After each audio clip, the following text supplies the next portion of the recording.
It is 11 p.m. on November 3rd, 2020, election night in America.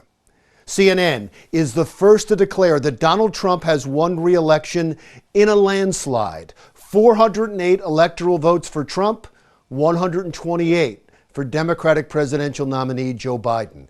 Despite that huge margin of victory, Joe Biden refuses to concede until all of the votes have been counted.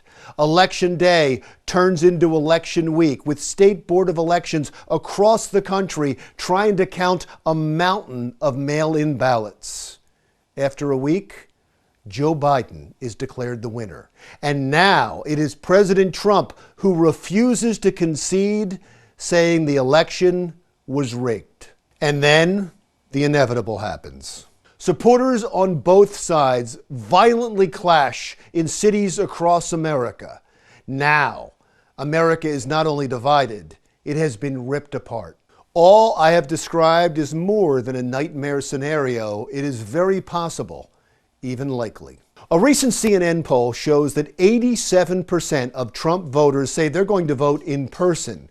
Only 53% of Biden voters say they're going to show up to the polls to vote. So a large number of Biden voters and only a minuscule number of Trump voters plan on voting by mail. Another survey conducted by the Democratic data firm Hawkfish found that 69% of Biden voters plan to vote by mail, compared to only 19% of Trump voters.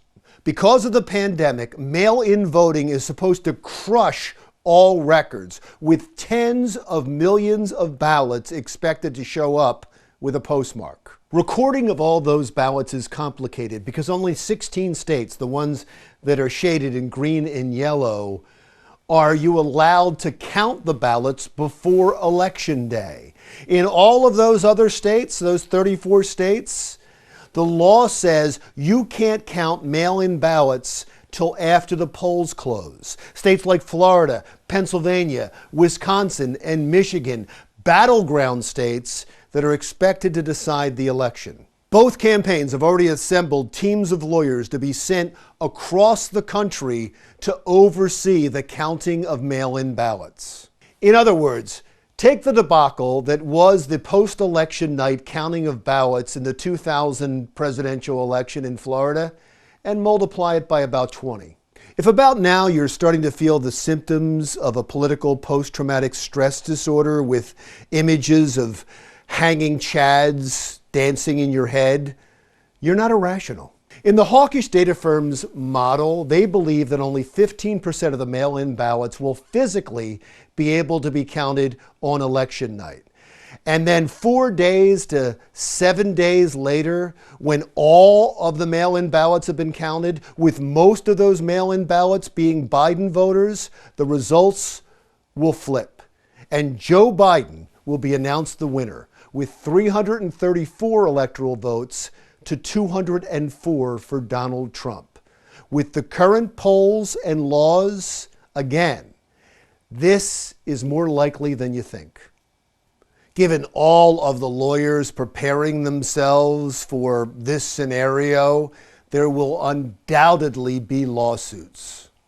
And it is also possible that, just like in the 2000 election, the Supreme Court will once again decide who the next president will be. Also, it's very possible that if that happens, the Chief Justice of the Supreme Court, John Roberts, will be the deciding vote, which means one man would select the next president. And whoever is declared as the winner will be seen as an illegitimate president by half the country, causing 4 more years of a deeper division and unrest. This could all be mitigated if states would only pass laws allowing the counting of mail-in ballots as they arrive. That would be the sane, the rational thing to do, and that's probably exactly why it won't happen. I'm Larry Mendte. We'll talk again soon.